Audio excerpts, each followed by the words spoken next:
안녕하십니까. KCL 모빌리티의 장성일 연구원입니다. 이번에 이모빌리티에 대해서 수요과학에서 설명을 하러 나오게 되었습니다. 감사합니다. 우선 이모빌리티 등장 배경입니다.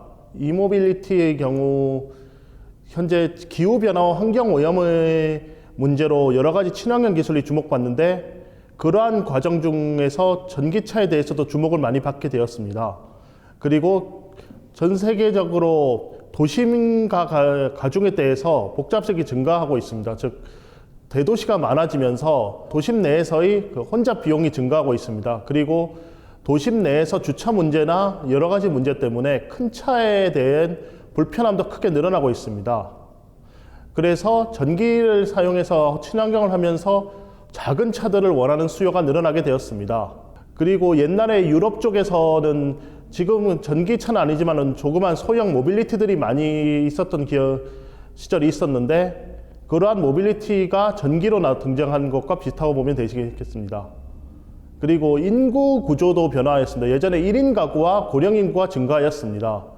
고령 인구의 경우 전 세계적으로 증가하였고 1인 가구의 경우 큰 차가 필요 없습니다. 예를 들어 1명 내지 2명 타는데 꼭 4인용이나 여러 명이 타는 큰 차들이 필요 없어진 것과 같습니다.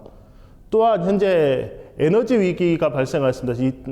유가 자체가 폭등하기도 하고 폭락하기도 하는 등 여러 가지 변동 요인이 있지만 유가와 같은 지금과 같이 유가가 폭등하는 상황들이 발생하는 경우에 저렴하고 경제적인 자동차를 찾는 수요가 늘어나게 됩니다. 실제로 이전의 에너지 위기인 오일 쇼크 때 소형차의 판매가 늘어난 것과 비슷한 현상이라고 보면 되겠습니다. 현재 모바일 환경이 확대되면서 모바일로 연결해서 사용하기 편한 차량을 찾고 또한 지능화 기술이 발전하면서 여러 가지 자동차의 부가적인 기능을 많이 추구하게 되었습니다. 그러한 자동차 산업에 미치는 요인들이 현재 드러나는 추세입니다.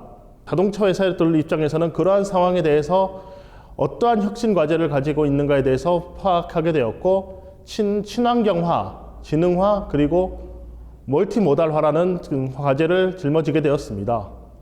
친환경화를 위해서는 연비 황상 및 친환경을 위해서 엔진 다운사이징 또는 전기차에 대한 개발을 가속화하게 되었습니다. 현재 전 세계 대부분 브랜드가 전기차를 만들고 있는 이유이기도 합니다. 지능화는 주변 기계나 외부망과의 연결성 증대를 말합니다. 안드로이드나 아이폰이 이미 자동차와 연결되어서 된 지는 꽤 이미 몇 년 되어 가지고 다들 사용하고 계실 것입니다. 이러한 주변 기기와의 연결이 점점 중요해되었고 그는 우리의 필수적인 일부가 되었습니다. 대표적으로 내비게이션 같은 것도 과거에는 없었으나 이미 없으면 안 되는 필수품이 되었습니다. 스마트폰과 자동차를 연결해서 여러 가지 유튜브를 본다거나 노래를 듣는다거나 하는 것도 많이들 하게 되었습니다. 그리고 멀티모달로 효율적인 이동을 위해서 다양한 이동수단에 대해서 선택하고 이용하게 되었습니다. 실제로 전기 자전거와 킥보드 등이 많이 이용되기도 하고 초소형 모빌리티, 이모빌리티 일종의 초소형 전기 자동차 역시 많은 이용을 하면서 주목받게 된 이유이기도 합니다. 이모빌리티라는 것은 전기를 동력으로 하는 모든 이동 수단을 지칭하는 용어입니다. 전기 자동차는 당연히 포함되고 초소형 전기차, 초소형 모빌리티 중에서도 특히 퍼스널 모빌리티, 그러니까 개인 이동 수단 같은 걸 전부 포함합니다. 즉 전기로 돌아가는 이동 수단은 다 일단 거의 다 이모빌리티에 포함된다고 생각하시면 됩니다. 그 중에서 특히 개인 이동 수단에 대한 개발 및 수요는 폭발적으로 증가하고 있습니다.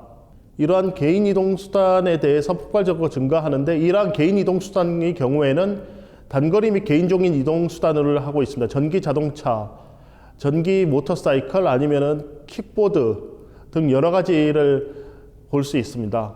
단거리를 이용할 때 편하고 휴대가 비교적 편하면서 여러 가지 장점이 있습니다. 그러나 역시 장거리 이동에는 부적합하다는 단점도 가지고 있습니다. 초소형 전기차와 일반적인 경영 전기차 그리고 일반적인 크기의 전기차를 말할 수 있습니다. 초소형 전기차의 경우 최고 전격 출력 15kW에 길이 3.6m, 너비 1.5m, 높이 2m 이하의 크기의 자동차로서 현재 정의되어 있습니다. 무게는 600kg 이하고 화물 자동차의 경우에 750kg까지는 초소형 전기차로 인정되고 있습니다. 그러한 초소형 자동차 시장 규모는 7,200억 원 정도로 국내에서 발생할 것으로 되며 5,120명의 고용을 창출할 것으로 예측하고 있습니다. 그리고 또한 1인 가구의 증가 및 기후위기 변화에 따라서 친환경차에 대한 수요가 급증함에 따라서 작고 저렴한 초소형 전기차의 수요도 증가할 것으로 예측하고 있습니다. 실제로 아마 강원도에서도 강원형 초소형 전기 화물차인 디피코의 포트로 같은 거나 본 적도 있으실 거고, 여러 일반적인 그 마티즈보다 작은 소형차들 보신 적이 있을 겁니다. 그 르노 삼성 트위지처럼 아예 오토바이, 사륜 오토바이처럼 보이는 전기차들도 보신 분들도 있을 것입니다. 이러한 차들을 소형 전기차라고 합니다. 현재 이모빌리티에서 전기차 시장 규모의 경우에는 21년 말에 이미 전기차는 전년 대비 71.5%나 증가하여서 총 누적 대수만 23만 1,443대입니다. 실제로 여러 가지 전기차들을 요즘 도로에서 꽤 자주 볼 수 있습니다. 하루에 몇 번씩은 다들 보시고 계실 것입니다. 전기차 신규 등록 같은 경우에도 10만 대를 넘어서서 드디어 2020년 대비 115%나 증가하였습니다. 차종은 특히 승용차가 8만 5천 대 정도 되지만 화물도 4만 3천 대고 승합차도 3만 1천 대로서 전기차 중에서 화물과 승합 같은 상용차도 계속해서 증가하고 있는 것을 알 수 있습니다. 그리고 또한 이모빌리티에서 큰 축을 차지하는 퍼스널 모빌리티의 경우에는 세계 퍼스널 모빌리티, 그러니까 PM 시장 규모만 2020년 기준에서 13조 원 규모인데 28년까지 연평균 5.8% 성장할 것으로 그랜드뷰 리서치에서 전망하였습니다. 국내 시장은 한국교통연구원에서 국내 퍼스널 모빌리티 시장이 연평균 20% 이상 성장할 것으로 예상하고 있습니다. 그만큼 퍼스널 모빌리티 시장도 국내외적으로 빠른 성장을 하고 있는 시장입니다.